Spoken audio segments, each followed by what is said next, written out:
In Millbrook, Colorado, a widow's grief had a schedule. 1 year of black dresses. No visitors after dark. No man's boots on her porch unless he was kin. Everyone knew this. It was not written down anywhere, but it might as well have been carved into the church door. Colorado Territory, 1887. In Millbrook, a widow's grief had a schedule. 1 year of black dresses. No visitors after dark. No man's boots on her porch unless he shared her blood or her husband's name. Everyone knew this. It was not written down anywhere, but it might as well have been carved into the church door alongside the Ten Commandments, because it was followed with roughly the same devotion. Grief in Millbrook was not a private thing. It was a performance the town watched carefully and graded and discussed afterward over flour sacks and mail counters. A widow who cried too little was cold. A widow who cried too long was indulgent. A widow who accepted help too easily was careless with her reputation. A widow who accepted no help at all was admired. Quietly, the way you admire a fence post for staying upright through a hard winter, without ever once wondering what it cost a post. Sarah Whitfield was, by every measure the town used, doing it correctly. She was 31 years old, 8 months a widow.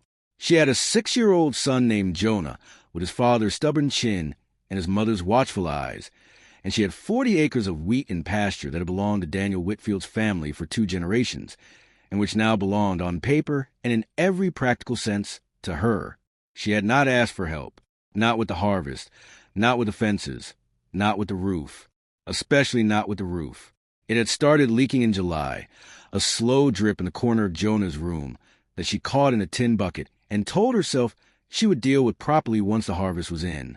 By September, it was 2 buckets. By the time the first hard frost came, she was up on a ladder in her husband's old coat, hammering mismatched shingles into place with a borrowed hammer and a coffee can of nails. She counted out one at a time, so she wouldn't lose track of how many she had left. She was not good at it. She would have been the first to say so if anyone had asked, which no one did, because asking would have meant admitting there was a problem. And admitting there was a problem would have meant someone might offer to fix it. And if someone fixed it, the town would talk. The town would always talk. Mrs. Colby at the general store did most of the talking for them. She was not unkind. Exactly. She simply believed, with the total conviction of a woman who had never once been wrong in her own estimation, that she understood the correct order of things, and that it was her responsibility to make sure everyone else understood it too. A widow's business was the town's business. A widow's visitors were the town's accounting. She kept the ledger the way she kept the store's actual books, carefully and from memory, and always ready to be recited. Sarah Whitfield's managing. She'd say to whoever stood at her counter long enough, on her own, as she should. She said it like a compliment. It rarely felt like one to the person it was about. Caleb Reeves lived 2 miles east, on land that had been his father's before the fever took him too. A different fever, a different year, but the same particular kind of quiet that settles over a young man who buries a parent and discovers almost immediately that the work does not pause to let you grieve it. He was 28, broad to the shoulders from a decade of it. Fence posts, barn beams, the schoolhouse steps he'd rebuilt 2 winters ago after they'd rotted through, working evenings after his own chores were done, telling no one, charging no one, so that by the time anyone noticed the new steps, there was no one left to thank. That was how Caleb did things. He did not do them to be noticed. He did them because they needed doing, and because not doing them felt to him like a kind of lying. He had calloused hands that had stopped being tender to splinters years ago, and a habit, unconscious, worn smooth by a decade of repetition, of counting nails under his breath while he worked. 12, 13, 14. It kept his hands steady. It kept his mind from wandering to places he'd rather it didn't go. The town knew him the way you know a good tool. Present, reliable, rarely the subject of conversation, because there was nothing about him that invited it. He did not court attention any more than the schoolhouse steps did. He simply held weight when weight was put on him, and Millbrook, without ever saying so out loud, had come to expect that he always would. He noticed the roof on a Tuesday.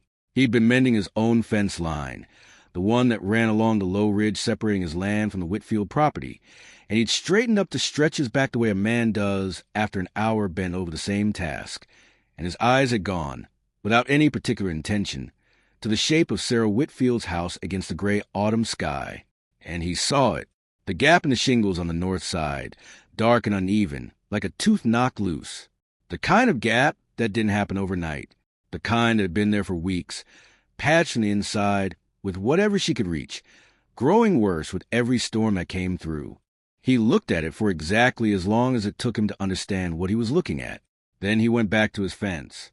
He told himself, the rest of that day, that it wasn't his business. A woman's roof was her own concern, and Sarah Whitfield had a brother-in-law in town who by every rule of propriety and family obligation ought to be the one looking after it. And Caleb Reeves had no standing to walk onto that property with a hammer and start making decisions about her home that nobody had asked him to make. He told himself that all through supper. He was still telling himself that at 4 the next morning, lying awake in the dark, doing the math on how many shingles a roof that size would need, and what size lumber he had left over from the schoolhouse job, and whether he could get it loaded onto the wagon before first light, without waking anyone who might ask where he was going. By sunrise, he had his answer, even if he hadn't admitted yet what the answer meant.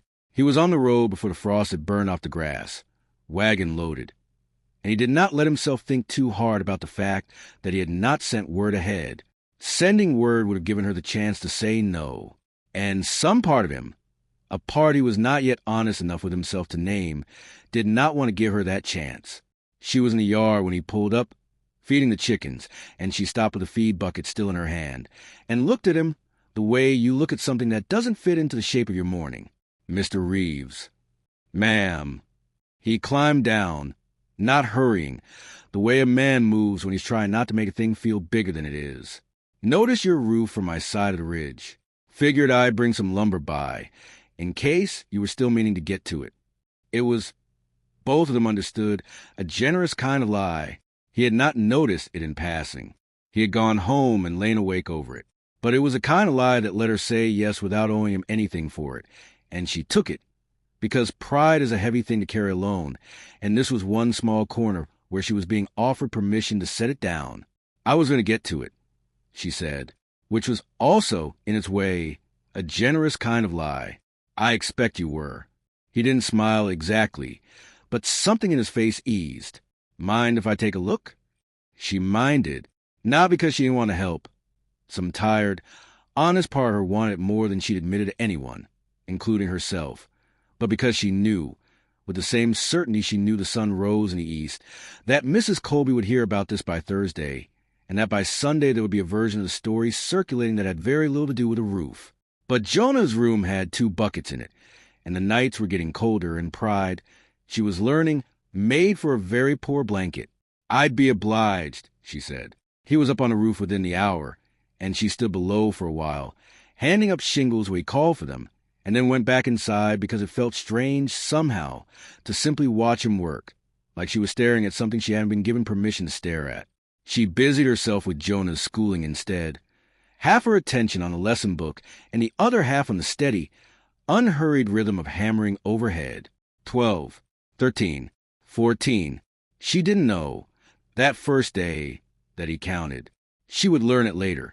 The way you learn small, true things about a person only after enough Saturdays have passed that you stop performing for each other and started simply existing in the same space.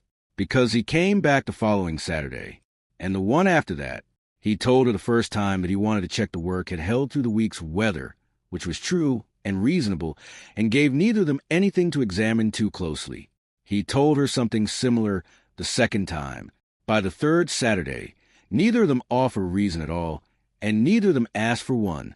It became, without either of them naming it, a kind of ritual. He would come up the road just after 7, the wagon empty now, because there was no more lumber to bring, only smaller things, a loose porch board, a hinge on the barn door that had been sticking since spring, a wobble in the fence post nearest the well that he'd noticed and fixed before she'd even mentioned it. She began, without deciding to, leaving a cup of coffee on the porch rail before he arrived, set out at the same time every week, as if the ritual required an offering and she had simply understood what it was without being told. Jonah began waiting for him at the fence line. The boy had lost his father 8 months ago to a fever that took him fast and left very little time for goodbye, and there was a particular kind of hunger in him, quiet, unspoken, the kind 6-year-olds don't have words for the sound of a man's boots on the porch steps, for a low voice that wasn't his mother's, for someone who would let him hold the nails and count them out one at a time the way Caleb did. 14, Jonah announced one Saturday, holding up the coffee can with great seriousness. I counted it myself. Good count, Caleb said, and took the can, and did not say anything else about it, but something in his chest had gone tight and warm in a way he didn't examine too closely either. What Caleb did not tell anyone, not Sarah, not Jonah, not the empty rooms of his own house where he did all his most honest thinking, was that he had started planning his Saturdays around a roof that no longer needed fixing. The roof had been solid for weeks now. He knew every nail of it. There was no earthly reason for a carpenter to keep returning to a job that was finished, and he was not a man who did things without reason. And yet here he was, week after week, inventing small ones. A board that wasn't really loose. A hinge that could have waited another month. He told himself it was neighborliness. He told himself a lot of things that autumn, and believed roughly half of them. Sarah, for her part, had stopped calling a roof inspection even in her own head, though she hadn't yet let herself call it anything else either. It was Mrs. Colby, naturally, who noticed first. Caleb Reeves is out at the Whitfield place an awful lot, she said to no one in particular, and to everyone at once, the way she said most things, standing behind her counter with a bowl of gingham in her hands that she had no intention of selling to the person she was saying it to. Every Saturday, regular as church. Fixing her roof, I heard, someone offered. Roof's been fixed a month now. Mrs. Colby folded the gingham with more precision than it required. I'm not saying anything. I'm only saying what I see. What she saw traveled, the way everything in Millbrook traveled. Slowly at first, and then all at once, until it reached the one person it was always going to reach eventually. Thomas Whitfield arrived on a Wednesday, which was itself a kind of statement, since Wednesday was not a day for social visits, and both of them knew it. He was Daniel's older brother, and he had the family's broad build and easy manner, and he was, by every honest measure, not a cruel man. He believed, with total sincerity, that he was doing right by his brother's memory.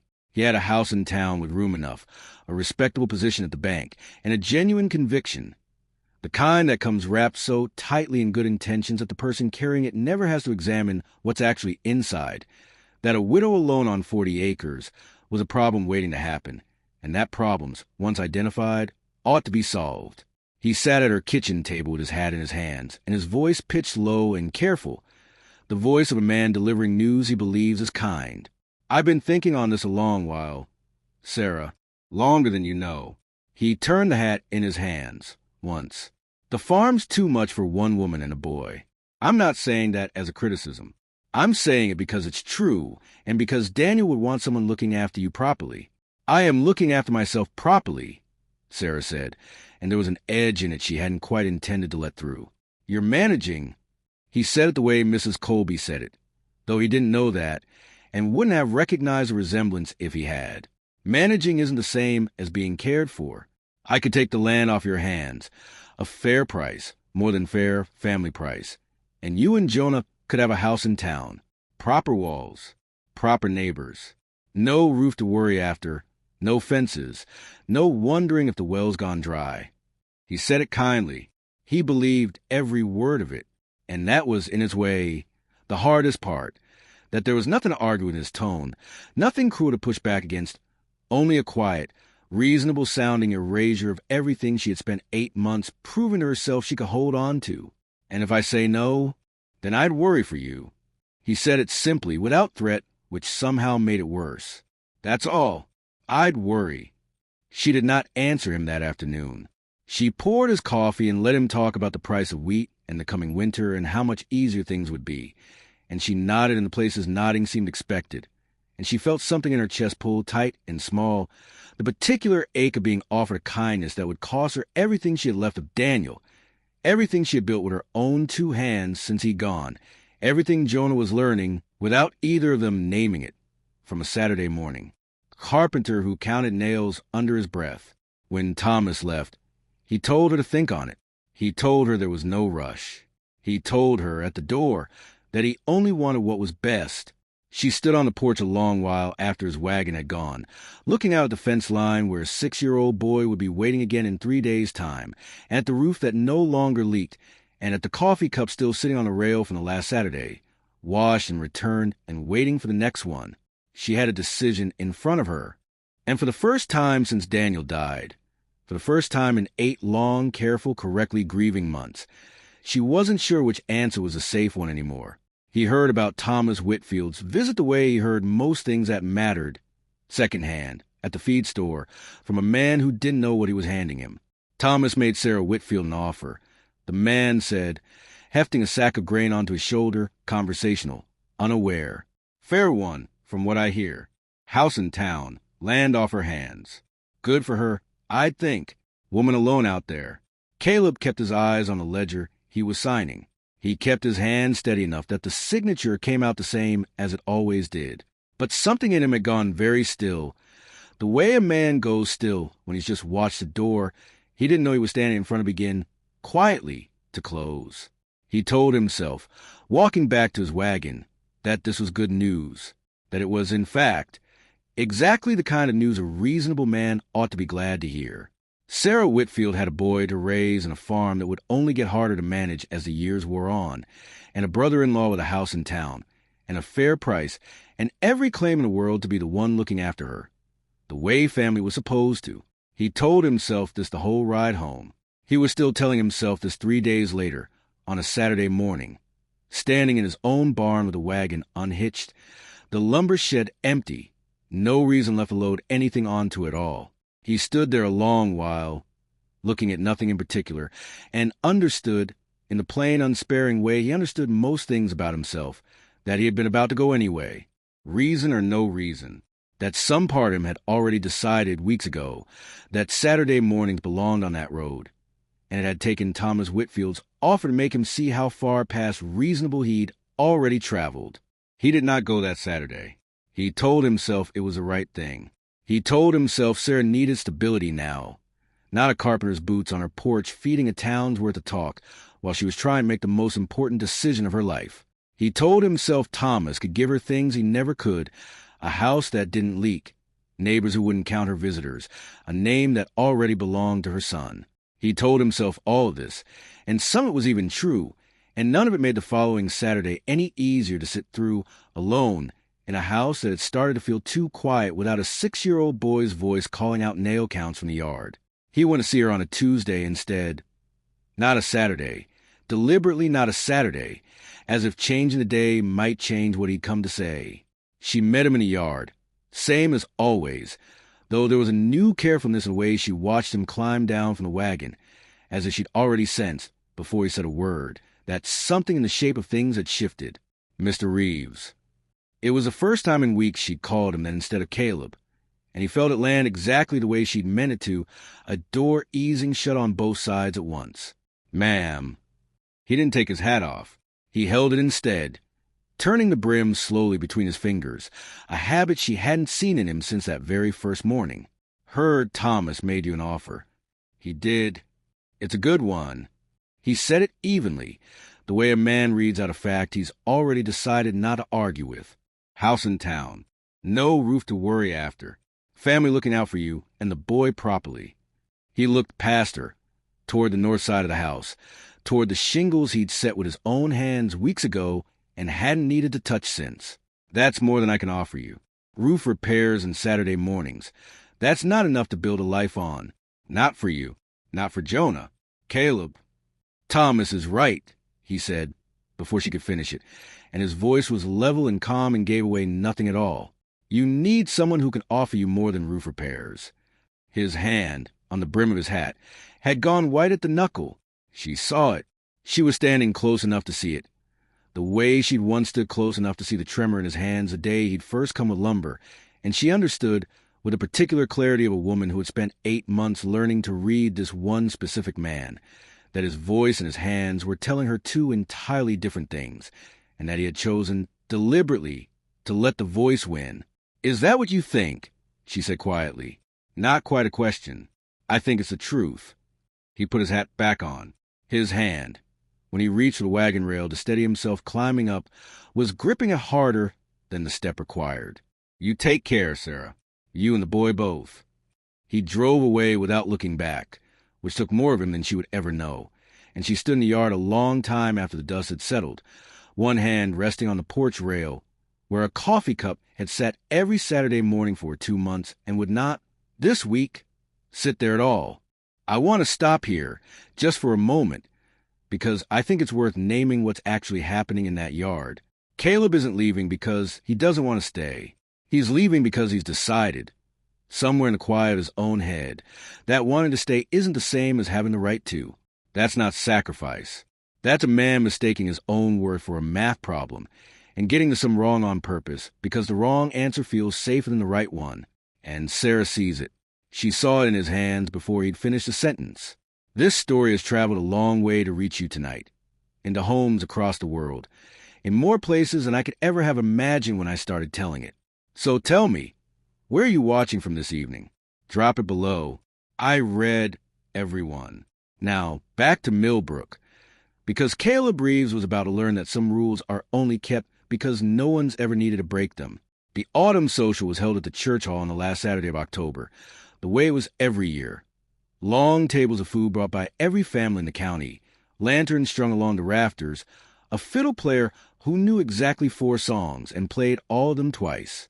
It was by tradition, the one evening in Millbrook where the ordinary rules loosened just slightly, where a widow might be seen laughing without anyone writing it down as a scandal, where a season's worth of quiet grievances and quieter affections were allowed, briefly, to surface in public. Sarah came because Jonah begged her to, and because staying home felt, for the first time in 8 months, like its own kind of performance. Grief on display for an audience of no one.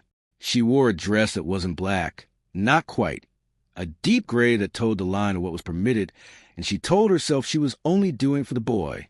Caleb came because he always came, every year, and stood near the back the way he always stood, close enough to be present and far enough to avoid being asked to dance, which suited him fine most years, and had never once bothered him the way it bothered him tonight. He saw her within the first 10 minutes. He'd have seen her if she'd stood at the far end of the county.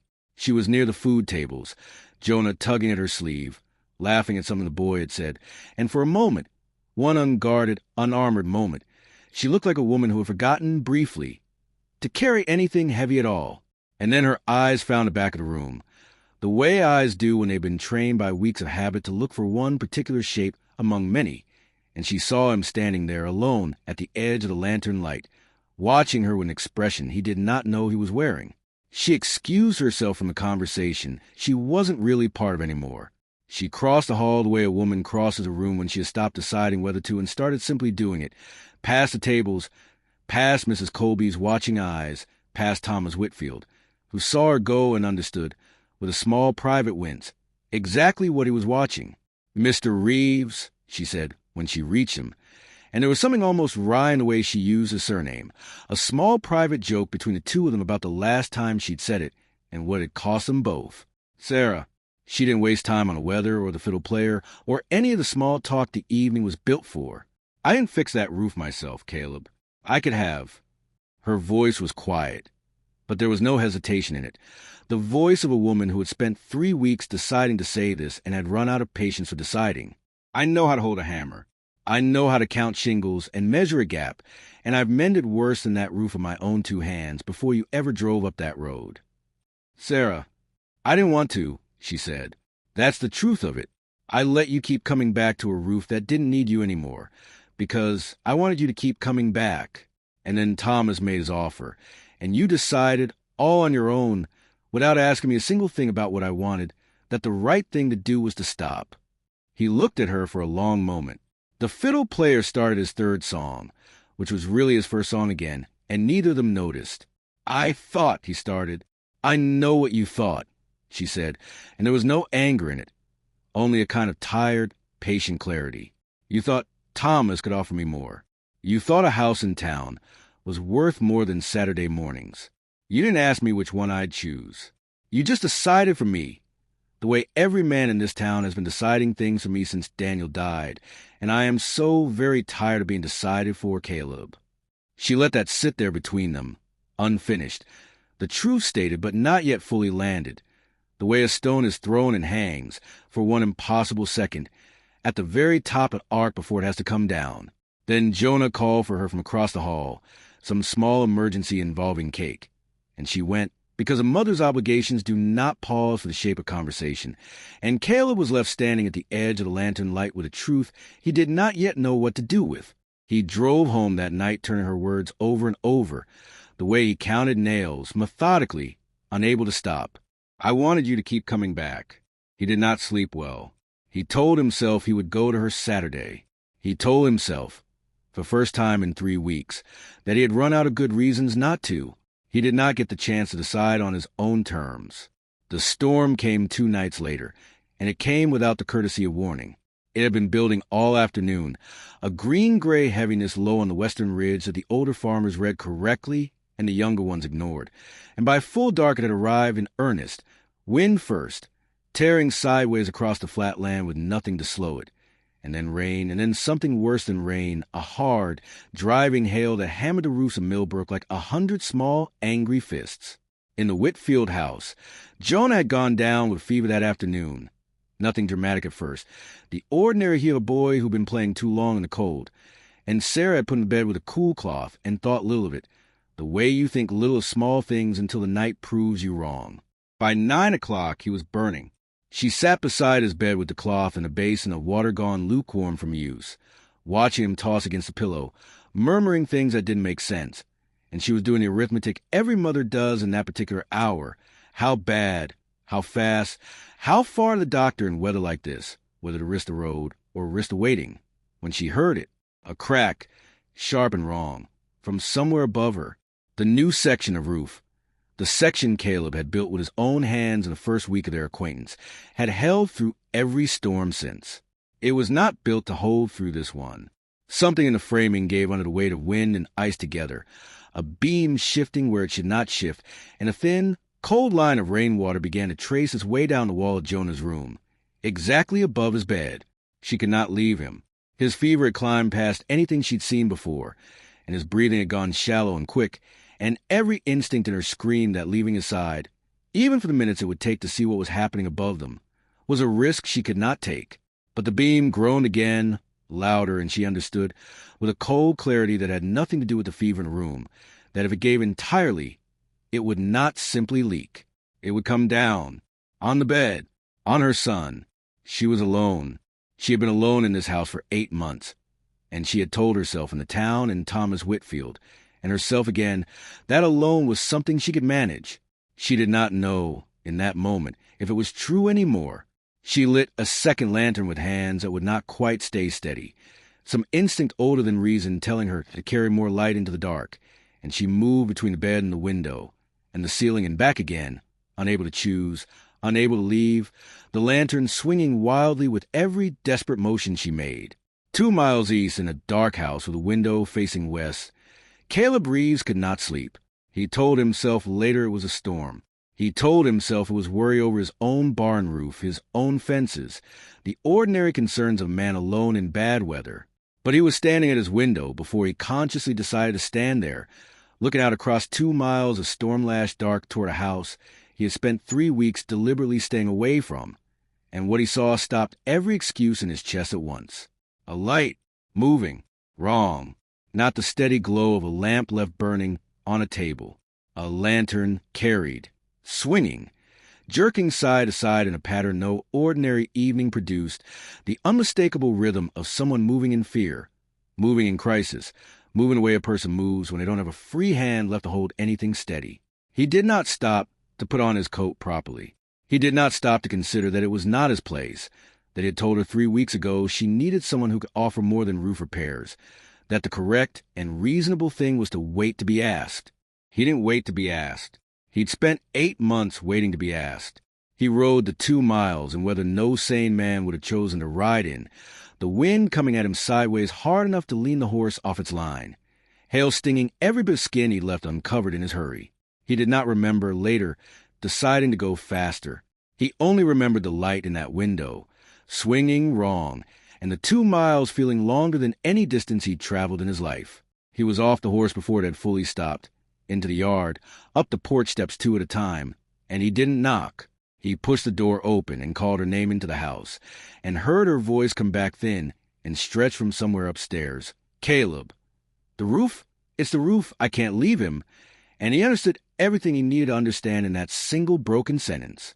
He went back out into the storm instead of up the stairs, because he understood, the way he understood most things, immediately, and without needing explained twice, that a boy's fever needed his mother, and a failing beam needed someone who was afraid of a ladder in the dark. The ladder was where he'd left it weeks ago, leaned against the side of the house from the last repair, and it was slick with rain and shuddering in the wind as he climbed it. And he did not let himself think about that either. He went up into the worst of the storm the way a man goes into cold water. Not bravely. Exactly. Just because the thing in front of him needed doing, and there was no one else standing there to do it. The beam had shifted worse than he'd feared from the ground. He could feel it under his hands a moment. He reached it. A give in the wood that shouldn't have been there. The whole section threatening to peel back under the next hard gust and take the roof, and whatever was beneath it, down with it. Wind tore at him from every direction at once. Rain had soaked through to his skin within the first minute. He found the angle the way he always found it, not by luck, but by 10 years of understanding what wood does under strain, and he threw his weight against the beam and held it, arms shaking, boots braced against a roof line slick with ice. And he did not let go. The wind found a gap in his grip once, wrenched his arm sideways against the broken edge of the shingle, and he felt it open his forearm from wrist to elbow, a hot line of pain instantly cold in the rain, blood running freely down into his sleeve, mixing with the water and gone before he could see how bad it was. He didn't stop. He repositioned his weight, found purchase again, and held the beam through gust after gust, counting under his breath without meaning to 12, 13, 14, the old habit surfacing the way it always did when his hands needed steadying, and there was nothing left to steady them but discipline. It felt like an hour. It was closer to 20 minutes. The worst of the wind pass-away storms always eventually do, not with mercy but with simple exhaustion.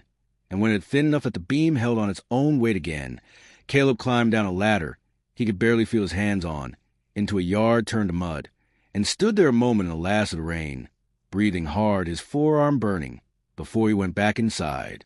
That's not heroism. I want to be clear about that, because it would be easy to tell it that way. The storm, the ladder, the blood and the rain, and call it something grand. It wasn't grand. It was just Caleb. It was the same thing that fixed a widow's fence line without telling anyone. The same thing that rebuilt a schoolhouse's steps in the evening dark for no one's thanks.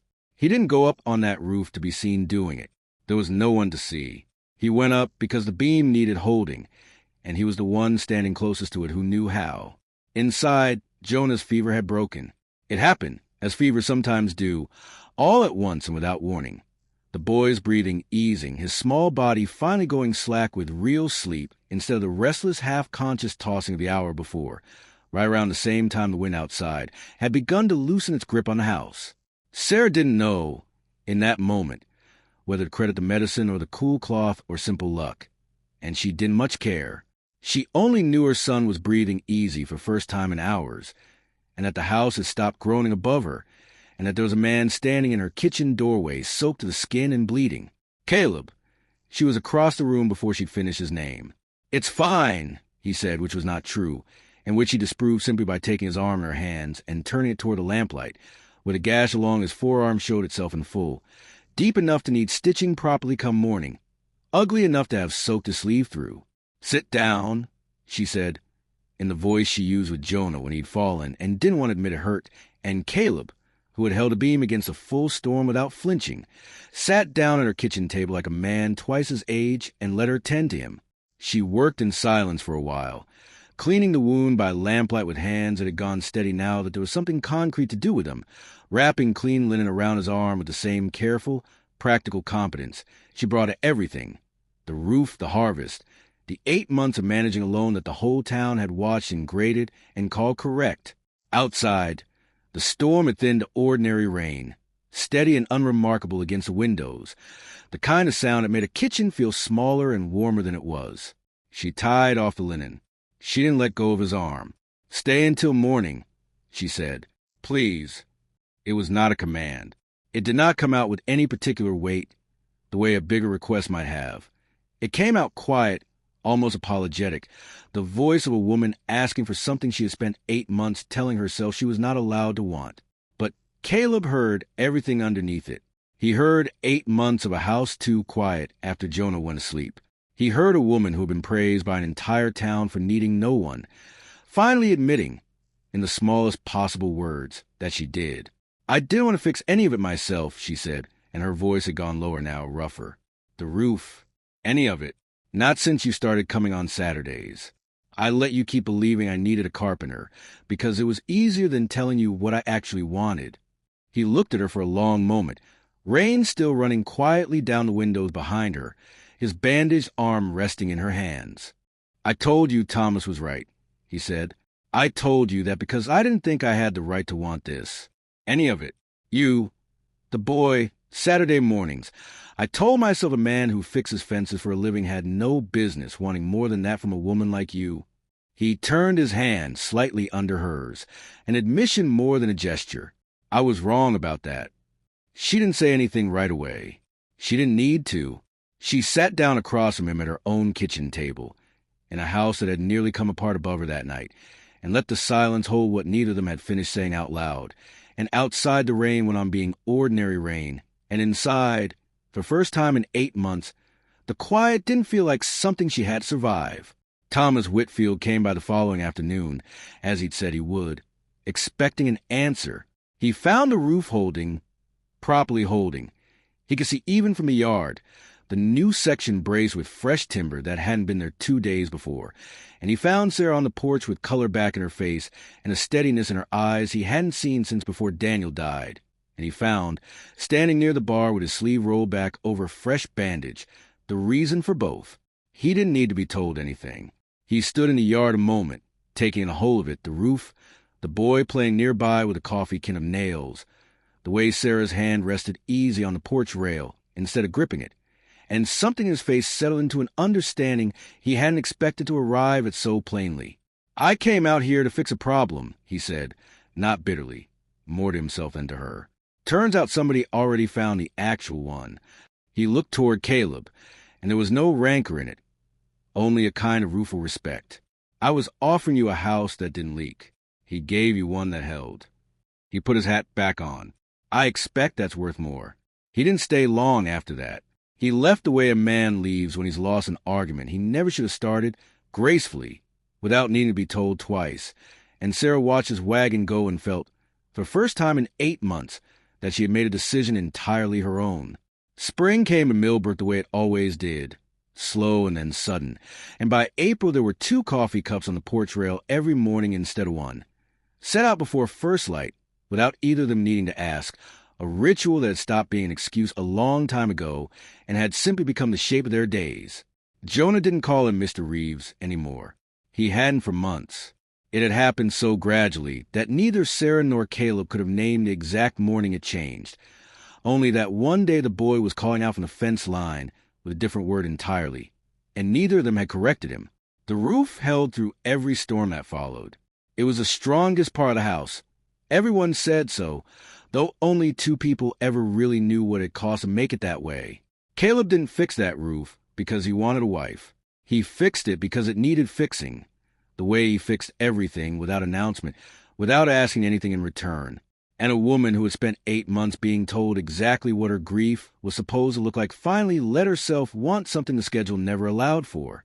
The bravest thing Sarah Whitfield did that whole difficult year wasn't surviving alone. It wasn't the roof or the harvest or 8 months of proving to a town that graded her every move that she could manage without help. It was 4 quiet words, said in the kitchen during a storm, admitting out loud that she didn't want to manage alone anymore.